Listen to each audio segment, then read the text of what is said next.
The words still echo in my head. Say hello to the sharks. My own brother whispered them, then shoved me, hard, off my yacht, right into the middle of the ocean. My wife, she just stood there, watching me drown, a chilling smile on her face. They wanted my $5.6 billion fortune, but when they finally came home, I was waiting. The Florida Keys glow a little differently at sunset. The water turns this soft orange, like the sky's melting right into it, and everything feels quieter than it should. That night, anchored just offshore on my yacht, I felt peace. At least for a moment. We were celebrating another good year. My company had closed 2 huge contracts, and I thought, hell, let's give the family a memory to hold on to. A private dinner on the water, just me, my wife Lydia, and my younger brother, Nate.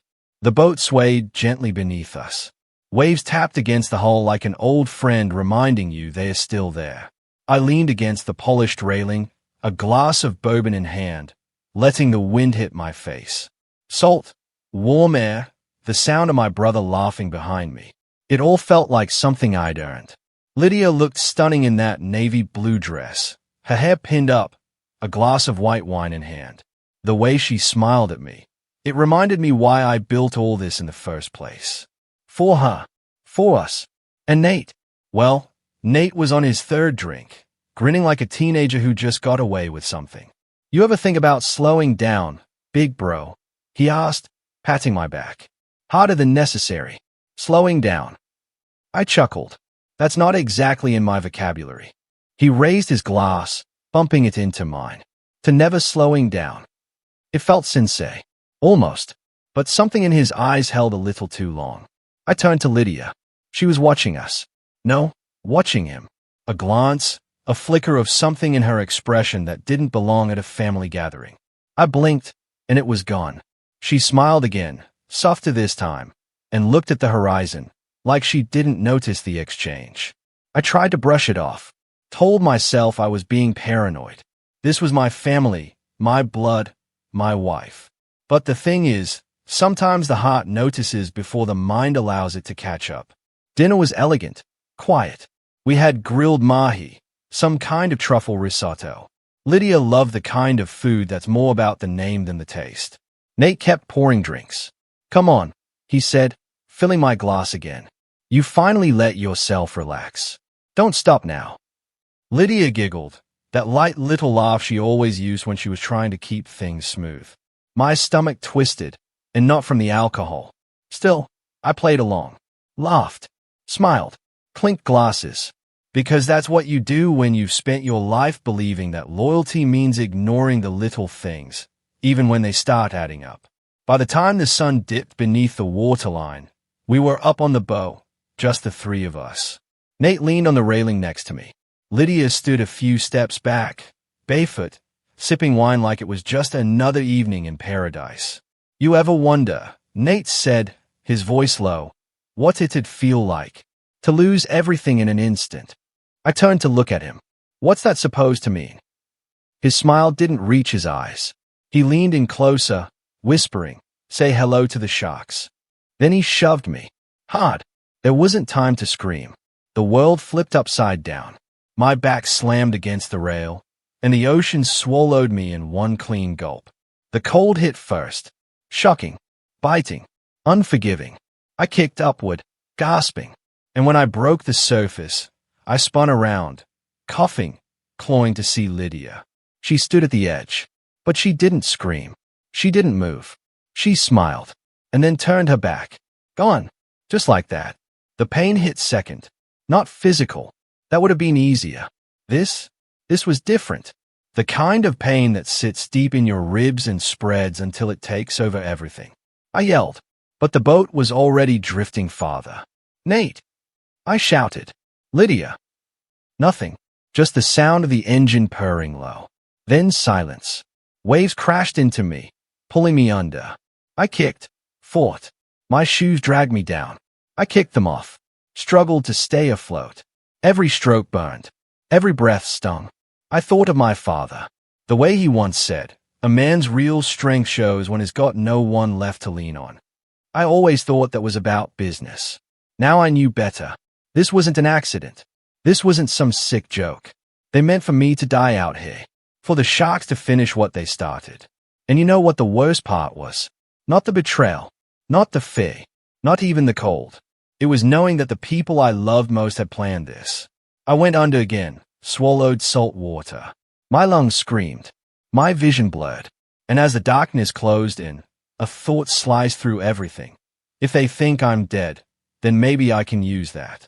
Maybe being dead is the only way to finally fight back. It was the beginning of something far greater. That thought hit me right before everything went black. I didn't float. I sank. Salt stung my eyes. My chest burned. Water clawed at my throat. But I didn't panic. I wasn't ready to die. Not yet. Not like this. When I finally broke the surface again, gasping and coughing, the yacht was already a distant shadow. No sound, no voice calling out. Just the hiss of waves slapping against my face and the soft hum of betrayal lingering in my ears. The sky had turned fully dark. Stars blinked above like they didn't give a damn. I clung to a piece of floating wood, maybe part of a broken crate, or a loose panel from one of the jet skis. Whatever it was, it kept me alive. And that was enough. I lay there for what felt like hours, drifting. My fingers cramped. My legs numb. But I didn't let go. I couldn't. Every second alone in that black ocean, I kept hearing Nate's voice say hello to the sharks. And Lydia's face. That smile she gave me. Not fear. Not regret. Just satisfaction. The kind of smile you give when a long game finally pays off. I thought I knew pain. I'd faced failure before. I'd started my company with nothing but a garage and a half-broken laptop. I built it from scratch. Brick by brick. Deal by deal. But nothing, not even bankruptcy, not even losing Mom, cut like this. This wasn't business. This was family. And they left me to die. I tightened my grip on the wood, jaw locked. They don't know me. I don't drown. Somewhere far off, a flicker of light broke the horizon. At first, I thought it was a hallucination. My mind playing tricks. A star falling too low. But it moved, wavered, then steadied. A boat. Small, probably no more than 30 feet, but real. I screamed, waved, nearly slid off the board. Tried again. Hey. My voice cracked, raw from the salt. Please. Hey. The boat didn't turn at first.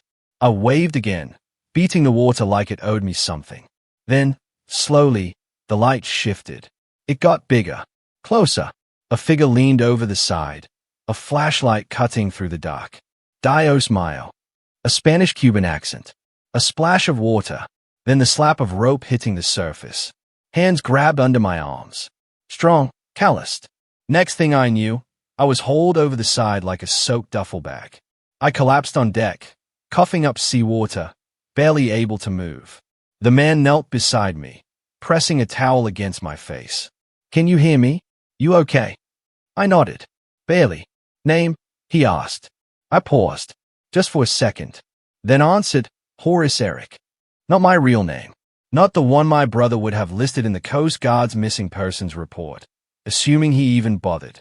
The fisherman, mid-50s maybe, had eyes that had seen enough of life to recognize when not to ask more. He didn't push, just handed me a thermos of hot coffee and a blanket. Strong tide tonight, he said, glancing at the ocean like it had betrayed him too. Where's your boat? Charter, I croaked.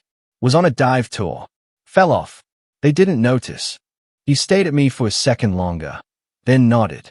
Lucky you found me. Not many come this far out. I let the heat from the thermos warm my hands. My muscles were screaming, but my mind was sharp. Focused. This man didn't need the truth. No one did. Not yet. I needed silence. Space. Time. So I said little, just enough to keep the story alive. He told me his name was Hector. Fished mostly for grouper and snapper. Worked nights to avoid the charter. Simple. Kind. Didn't talk much, which was exactly what I needed. By the way, if you're still with me, still holding your breath after all that, don't forget to hit that subscribe button. You won't want to miss what happens next. Trust me. As the engine hummed and we headed back towards shore, I stared at the horizon. Lights from the coast shimmered faint in the distance. Civilization. Miami. And somewhere in that city, Emma and Nate were probably drinking champagne, toasting to my funeral, spinning some tale about a tragic accident. Poor David lost it. See how terrible, how sad. Maybe they were already lining up lawyers, dividing my assets, claiming my company. Let them believe I was gone. It gave me time, gave me space to move. And that was power. I wrapped the blanket tighter, closed my eyes for a second, and in that darkness, memories came flooding back. Late nights building code, pounding pavement for investors sleeping under my desk. Every contract I signed, every hand I shook, every damn time I chose family over profit. All of it. I didn't claw my way up from nothing just to let them bury me in the ocean. They wanted the empire, but they forgot who built it. They forgot who bled for it. I am the fortune. And now I'm a ghost. Unseen, unaccounted for.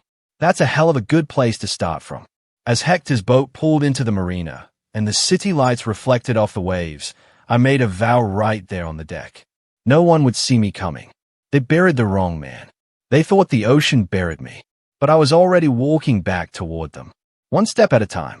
I slipped off the boat before dawn broke. Hector offered to drive me somewhere, but I politely declined, told him I had a friend nearby. He didn't question it. That's the thing about men like Hector. They've seen enough to know when to ask less. I walked along the docks, barefoot, salt still on my skin, hoodie covering most of my face. The few folks out that early were fishermen unloading their catch or cafe owners dragging in crates of fresh fruit. Nobody paid me any mind, and that's exactly what I wanted. I crossed through a side alley of a narrow street in Little Havana, ducked past a pair of kids stacking bread behind a bakery window, and stopped in front of an old building. I'd passed it countless times before, paint peeling off the walls, a rusted staircase clinging to the side like it was one storm away from collapse. But I remembered this place. Years ago, when I was just starting out, I'd helped the old owner of Cafe Dolores set up her payment systems. No charge. Just saw she was being overcharged and fixed it. Didn't think anything of it back then. This morning, it saved me. Her son, Louis, ran the place now. Older than me by 10 years. Beard graying. Eyes warm but sharp. He didn't recognize me at first. Not in this state. But when I quietly said, "You used to call me kid when I fixed your card reader," his face changed. Didn't ask for details. Didn't need the full story. Just motioned me up the stairs. A narrow room above the cafe. Twin bed. Old ceiling fan. Tiny sink in the corner. Nothing more. But it was quiet. Dry. Safe. That was enough. Louis handed me a fresh towel and left without a word. Just a nod. A second later, I heard the sound of eggs sizzling downstairs. I stood there for a while, letting the silence settle around me, letting my heartbeat slow. I was alive. I was back. And no one knew. That's when the real work began. By mid-morning, I'd cleaned myself up. Wore jeans and a loose polo I found in a drawer, probably from Louis's kid. Tied my hair back, trimmed the scruff from my jaw. I looked different. Smaller. Thinner. But not weak. The mirror didn't show the man who used to walk into boardrooms and close deals with a handshake. It showed something sharper, quieter, more dangerous. I walked a few blocks to a small shop that sold prepaid phones, bought one in cash, then took a different route into Brickell, Miami's financial heart.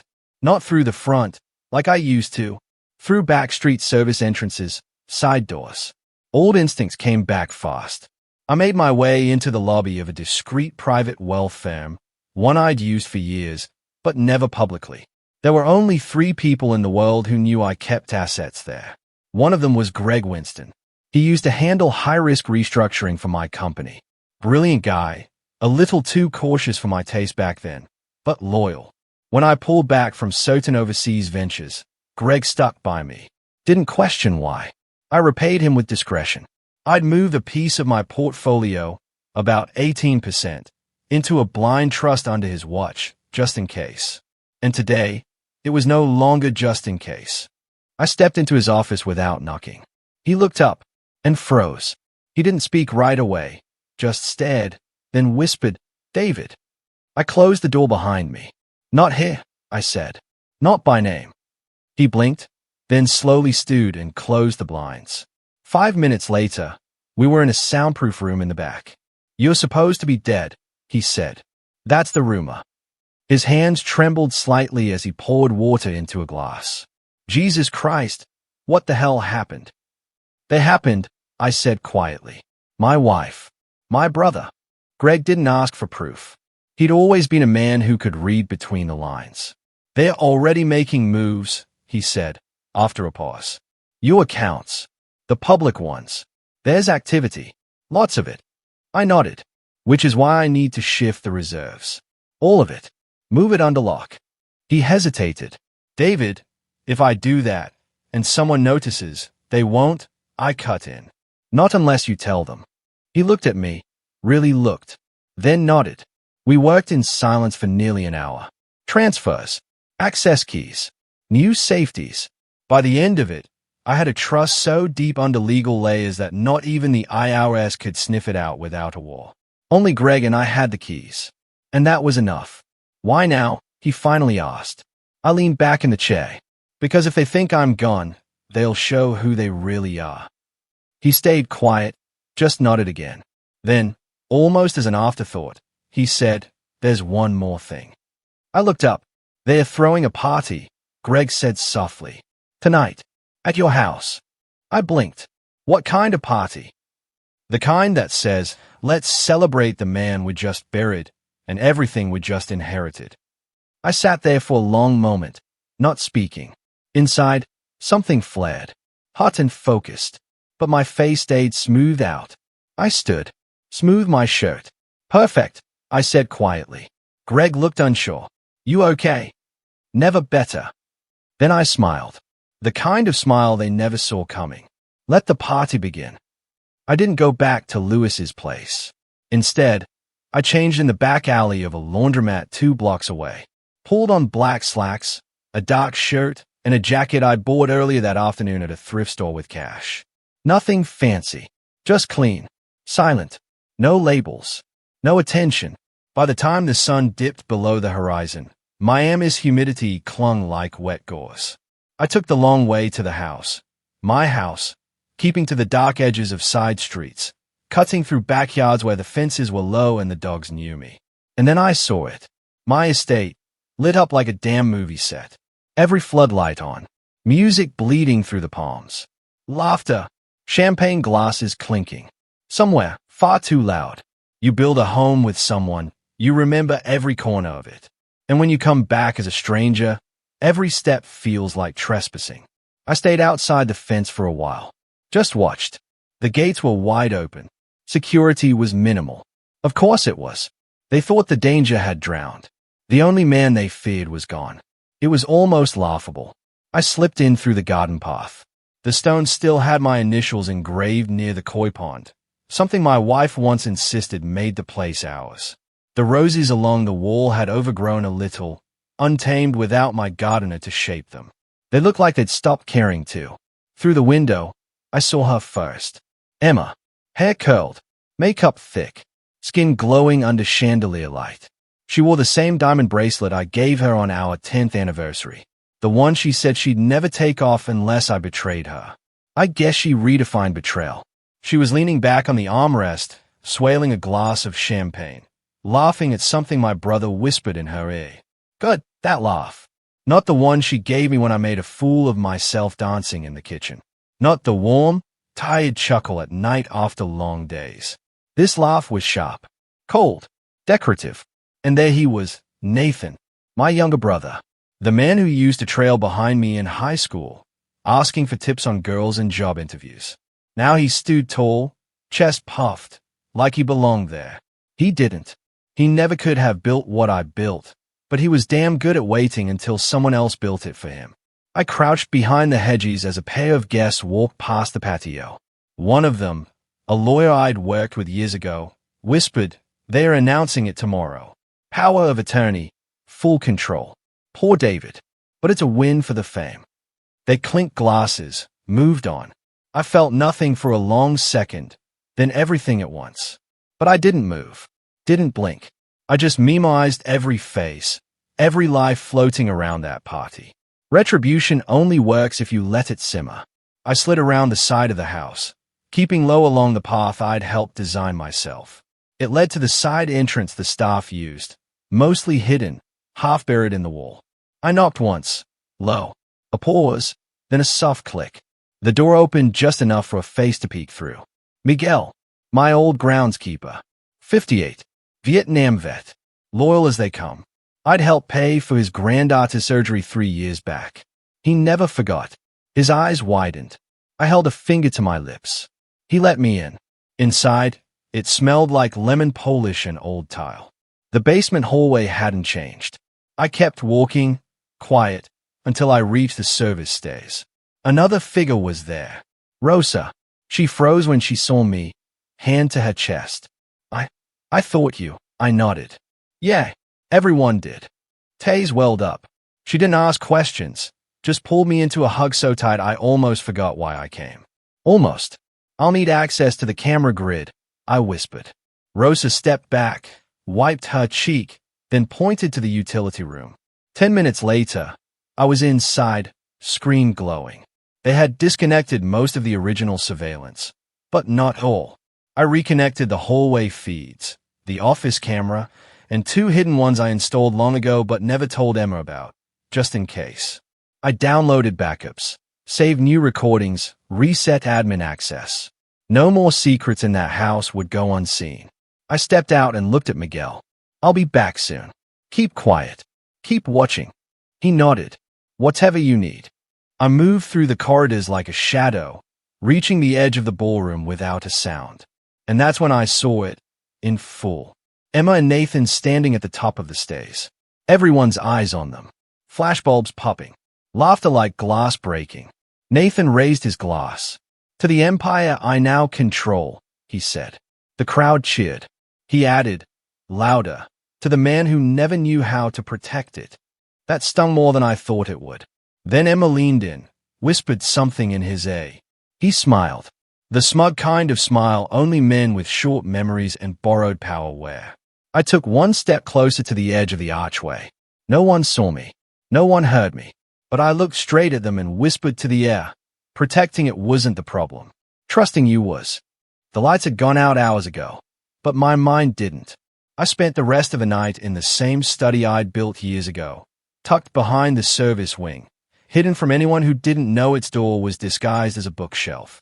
From in there, I could watch them. Every camera angle, every MIC Rosa had rigged just hours before. They laughed. They drank.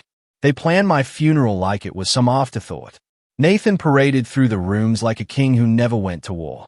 Emma clung to his side, wearing the same silk robe she once wore only for me. They didn't just kill the man, I realized. They killed the memory of him, too. And yet here I was, still breathing, still watching. And they hadn't seen the first move yet. By the time the morning sun cracked over the edge of the ocean, I had already put Phase 1 in motion. The new documents had been swapped in, thanks to Miguel and Rosa. And every single keystroke on the estate network was being mirrored to a remote server I'd set up before I left for my so-called trip. Let them sign. Let them lie. Let them think they've won. I stepped out just after dawn. Took a slow walk through the side corridor until I reached the edge of the boardroom. I didn't enter, just stood there behind the partially open door. They were already inside. Nathan, in a tailored navy suit that didn't fit his swagger. He never wore suits well. Always looked like a kid dressing up for court.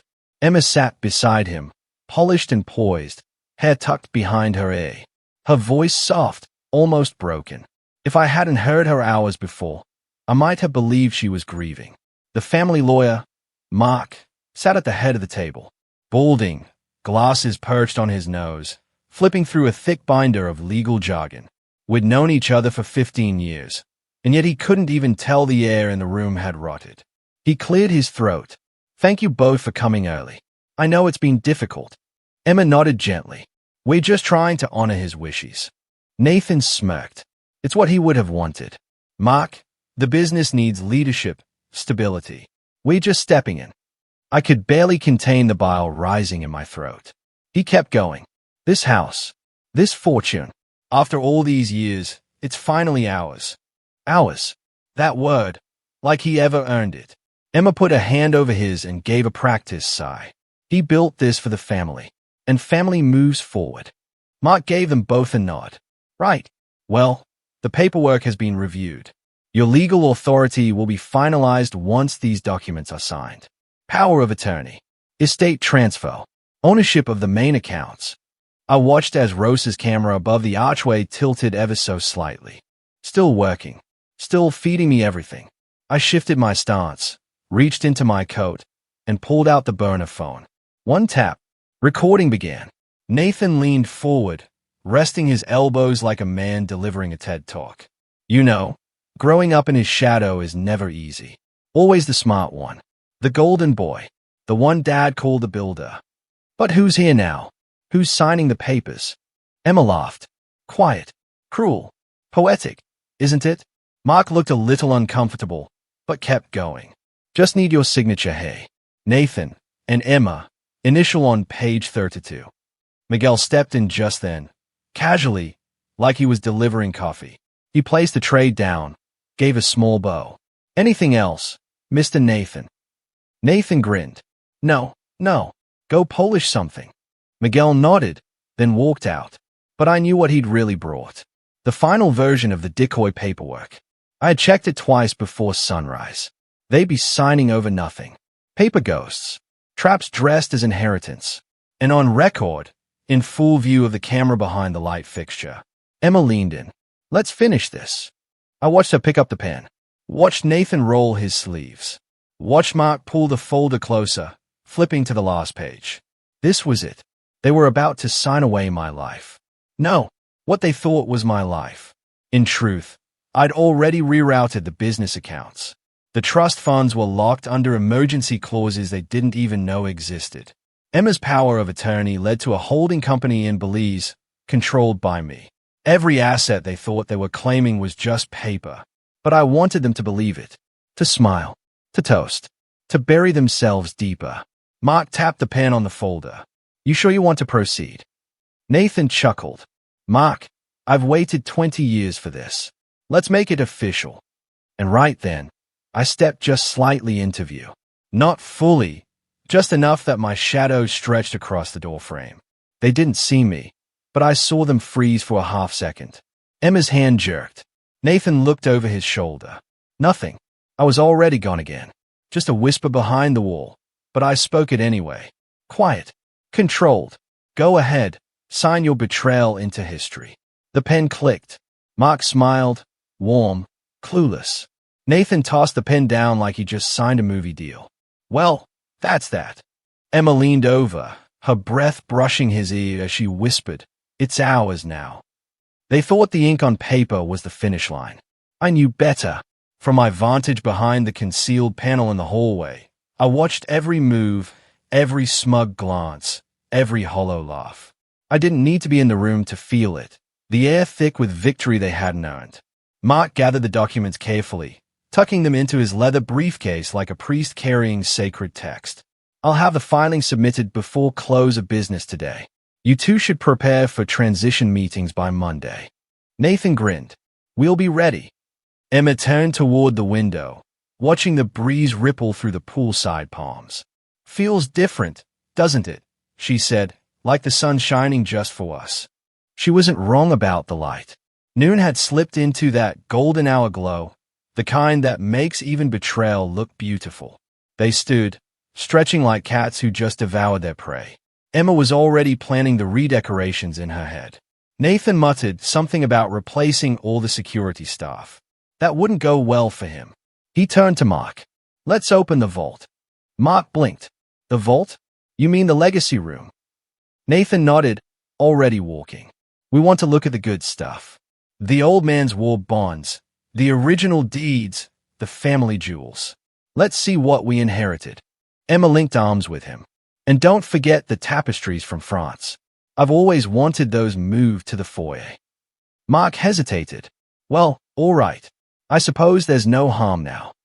He led the way toward the west wing, not noticing Miguel stepping silently from the corridor, sliding the second set of keys into my palm before disappearing. I moved through the service tunnel that paralleled the main hallway. Arriving before them, the vault had 2 layers. The first was cosmetic, ceremonial. The second was mine, hidden deeper, smarter. When they entered, Mark motioned to the biometric panel. Only one person can open this. Emma raised an eyebrow. And that would be. Mark gestured toward a frame on the wall. My photo. Him. Nathan scoffed. Is dead, Mark. I pressed the remote from behind the wall. The scanner chirped green. The lock slid open. They froze. Emma stayed at the door like it had just spoken. Nathan stepped back. What the hell? Mark blinked. That shouldn't have. The door creaked open. They walked inside slowly, or replacing arrogance. The room was exactly how I designed it years ago. Spotlights cast soft halos on antique cabinets, drawers labeled in gold leaf, walls lined with shelves that held more than just valuables. They held stories. Generations of them. Emma moved toward a velvet-lined box and opened it. Inside was a single envelope. She looked around. Where are the bonds? Nathan tugged open a drawer. Inside were documents. All right, only they didn't say what he thought they would. What the hell is this? He muttered. Emma opened another. More paper. More nothing. Mark peered over their shoulders. This isn't the inventory I was given. Emma's voice rose. Where are the original ownership files? The oil contracts? The incoming account logs? Nathan flung a box onto the table. These are copies. Who swaps out originals with photocopies? I nearly stepped in. Nearly showed myself. But instead, I watched. Listened. Every document they touched was another thread of the web I'd spun. Altered copies that looked real until you read the fine print. Until you realize the names were changed. The signature's wrong. The date's just slightly off. Nathan ran a hand through his hair. He must have changed everything. Emma's face tightened when Mark still looked lost. None of these are enforceable. These are placeholders. Backup files. Archives. Nathan turned to him. Then where are the real ones? I leaned against the wall. Arms crossed. Safe. Very safe. Weeks before any of this happened, I'd moved the critical documents. Every account. Every deed. Every confidential ledger. They were no longer here. They were in legal limbo under a shell company run by a man named Jonas King. Jonas King doesn't exist, but the LLC does, and I control it. They didn't take over anything. They just walked into a trap made of their own greed. Still, they smiled. Still, they celebrated. Nathan didn't care. We'll fix it. It's just paperwork. We've got the estate. The business. We've got the public face. That's what matters. Emma added, cold. He was always too paranoid. That's why he died alone. I clenched my fist behind the wall. He was weak, Nathan continued. That's why we survived and he didn't. I felt the words like teeth sinking in. His only worth was building something for us to take. There. It was the truth, stripped bare. I wanted to break through the wall, grab them both, scream, tear down the lie they'd wrapped themselves in. But I didn't. I stayed quiet. Because patience was my real weapon. Their arrogance would bury them better than I ever could. The staff arrived with champagne. Emma had ordered it an hour ago. Mark excused himself, awkwardly muttering something about filing delays. Nathan popped the bottle like a college frat boy. To us, he said. To what we earned. Emma held her glass high. To the empire that's finally ours. And I whispered, just loud enough for the hidden MIC to catch. Drink up. The celebration won't last long. They clinked their glasses like they just won a war. As I stepped out of the vault room, the soft clatter of silverware echoed from the grand dining hall. Evening had painted everything gold. The sun had dropped low enough to stretch long shadows across the marble floor. And in the middle of all that glow, they Saturday. My wife and my brother, draped in the illusion of victory. I didn't rush. Let them wait. Let them toast a little longer. By the time I entered, a round of laughter was already fading into smug grins. The candlelit table groaned under the weight of a king's feast. Or at least, that's what they thought. Finally, my wife said, flashing a smile too wide, too perfect. We were starting to think you'd fallen asleep in the vault. I gave a nod, pulled out the chair at the head of the table, and Saturday. She leaned in with a whisper, the perfume of her victory thick in the air. It's really happening. Everything. It's ours. Across from her, my brother raised his. To us, he declared. The new heads of the empire. Long may we reign. They clinked again, the sound sharp and hollow. I watched the champagne fizz and thought, they really believe this is their coronation. They didn't know. They were toasting at their own funeral. Dinner unfolded like some twisted play, everyone playing their role to perfection. The lawyer sat off to the side, nursing a brandy, clearly pleased to be done with the paperwork.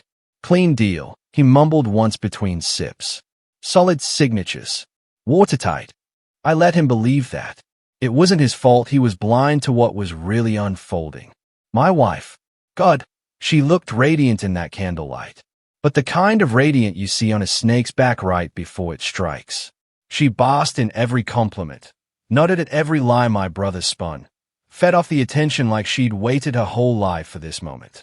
I've already got decorators on call, she said, swirling her glass. The Miami penthouse needs a refresh. Something regal. Don't forget the yacht, my brother chimed in. We're renaming it. He smirked at me across the table, eyes gleaming. What do you think, brother? Deadweight has a nice ring to it. My wife burst out laughing. I mean, she added, it's only fitting. He was dragging this family down for years. Might as well give him a send-off. I didn't flinch, didn't blink, just carved into my lamb and smiled like none of it cut me. But inside, that blade twisted deeper with every word.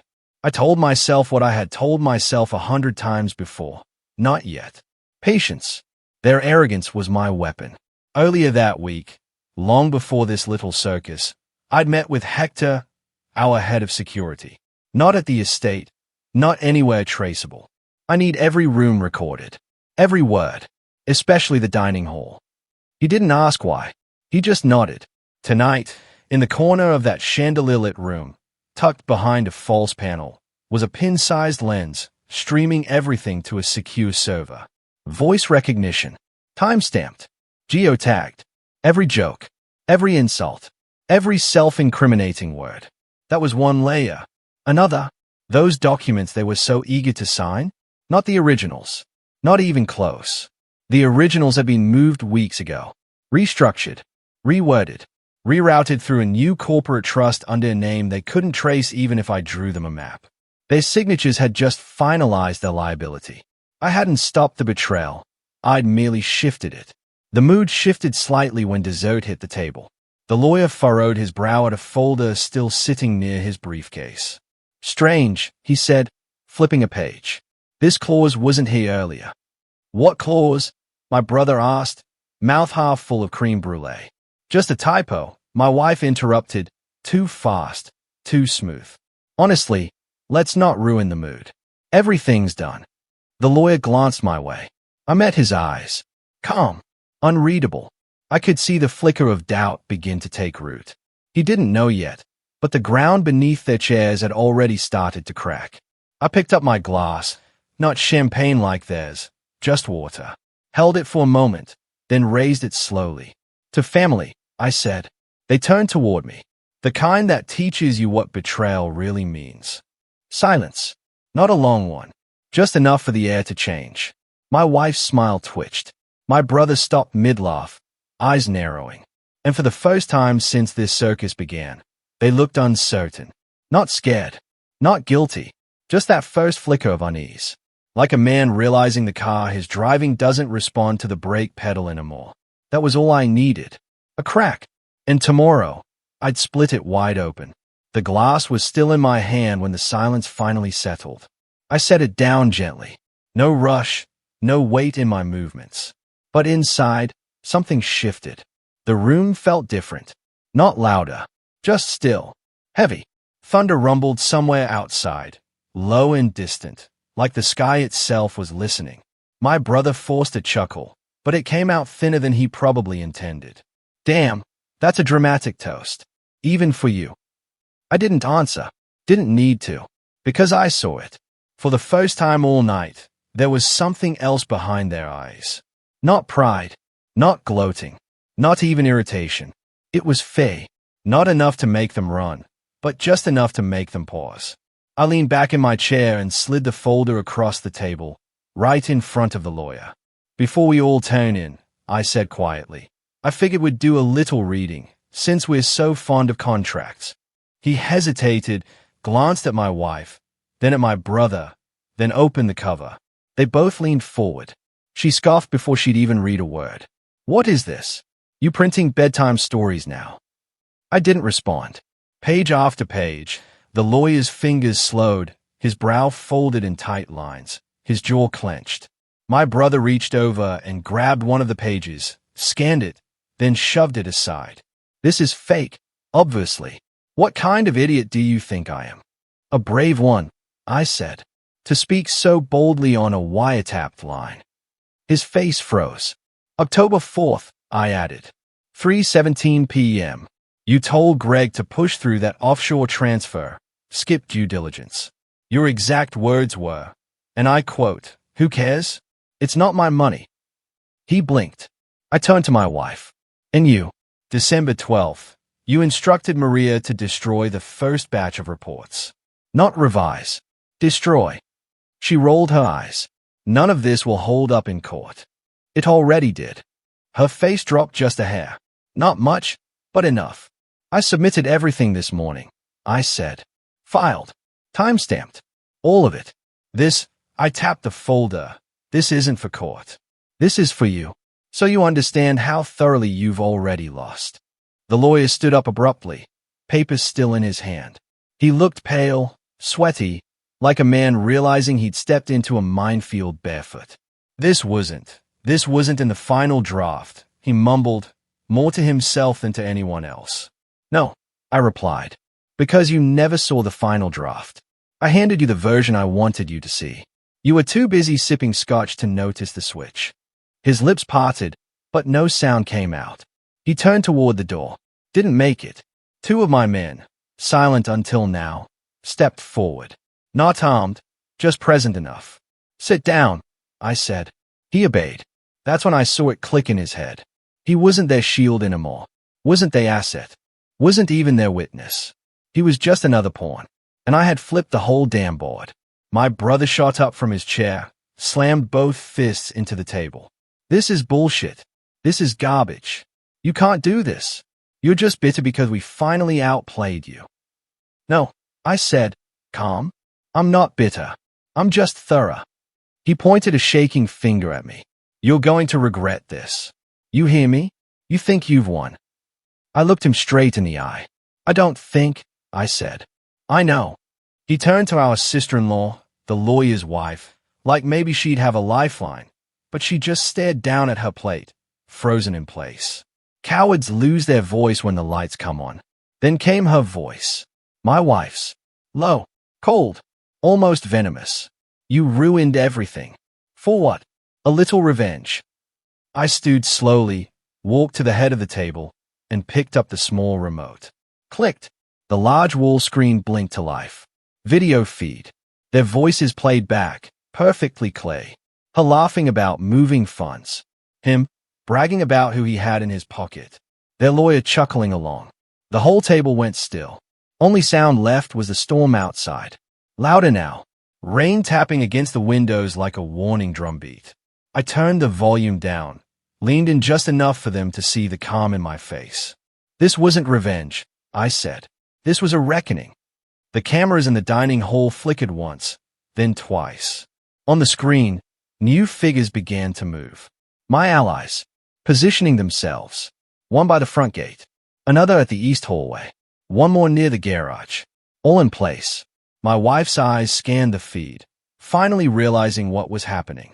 She looked at me, really looked, and so it wasn't a dinner anymore. It was an execution. The cameras blinked once more, and that was it. Whatever mask my wife had been holding on to finally cracked. Her eyes darted from the screen to me, to the doors, then back to the screen. Her lips moved, but no words came out. She looked hollow, the way someone looks when they realize there's no exit and no one's coming to save them. The storm outside pounded harder against the windows, lightning flashing bright across her face. My brother stood frozen for a moment, chest heaving like he was trying to breathe through concrete. For years, I said quietly, looking at all three of them. I played the fool. At this table, tonight, I pull the strings. No one responded. They just listened, even if they didn't want to. She reached out across the table, slowly, like maybe if she moved gently enough the nightmare would go away.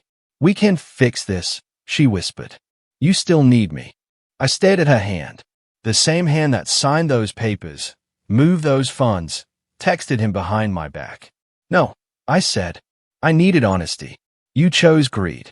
She pulled her hand back like I'd burned her. Maybe I had. Then my brother exploded. He shoved his chair back with a loud screech and charged across the table, rage contorting every inch of his face. You smug, he didn't finish. Two men moved in fast and practiced. He didn't even make it halfway. They pinned him against the wall, one on each side. Still, he thrashed, elbows flying, kicking, spitting. Let go of me, he screamed. You think you're better than us. You think you're smarter. I stepped closer, just enough so he'd hear me over his own fury. Even caged, I said, you still act like an animal. I leaned in. But animals don't win against steel. He roared again, shaking like he could break free if he just screamed loud enough. He couldn't. No one was listening anymore. The lawyer was still seated. Barely. He looked like someone had turned off the oxygen in his lungs. He opened his mouth once, then again, then finally managed something like a whisper. I didn't know they'd go this far. I tilted my head. Didn't you? His lip quivered. Look, he said, I was just trying to protect the estate. Do what they asked. Please, if we can just talk this through. Talk. I laughed once, not loudly, just enough for him to know how absurd he sounded. You helped them rewrite contracts, transfer assets. You forged timestamps, buried files, threatened people. I was under pressure, he whimpered. We all are. I cut in. But you? You chose to make a career out of hiding rot. He dropped his eyes to the table. You want leniency. I said, call the court. The law might care about apologies. I turned away. I don't. My lead investigator walked over and laid 3 plastic bags on the table, each marked, sealed, labeled. One held the shredded backup drive we recovered from his office. Another, copies of the accounts they opened under my name. The last one, a silver flash drive. The lawyer stared at it like it might detonate. It already had. I stood at the head of the table again, lifted my glass. No smile this time. No toast dressed up in sarcasm or fire. Just something final. Something clean. To the end of betrayal, I said. And to beginnings built on truth. She didn't speak. Didn't even flinch. Her eyes stayed on the wood grain of the table as if it might offer a way out. My brother tried one more curse, but it died in his throat. He sagged against the wall, exhausted and out of weapons. The lawyer folded in on himself like he was trying to disappear into his own suit. They looked like the ruins of something once proud. And maybe they were. But I didn't feel triumphant. No part of this tasted like victory. Just clarity. Cold. Clear. Undeniable. They thought the ocean would swallow me. That I'd drown in the loss, in the shame, in the loneliness. They didn't know the tide could cleanse, too. Tonight, I buried the man they tried to break. The fool who smiled through their cuts. The husband who believed every lie. The brother who stayed quiet for peace. And what rose in his place? Not a king. Not a warrior. Just a man. Finally free. A man with nothing left to prove. And no one left to fear. What would you have done in my place? Tell me what you think. I really want to know.